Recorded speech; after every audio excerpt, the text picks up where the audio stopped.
Naam, assalamu alaikum warahmatullahi wabarakatuh. Mwana Samata the big talent.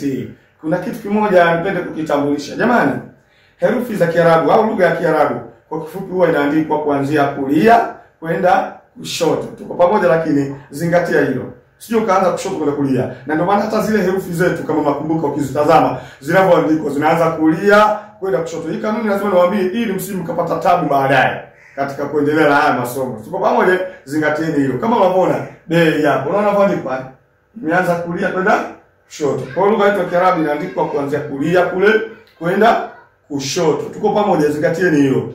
Kwa mfano zile herufi zetu, mfano nilikwambia hapa niandikie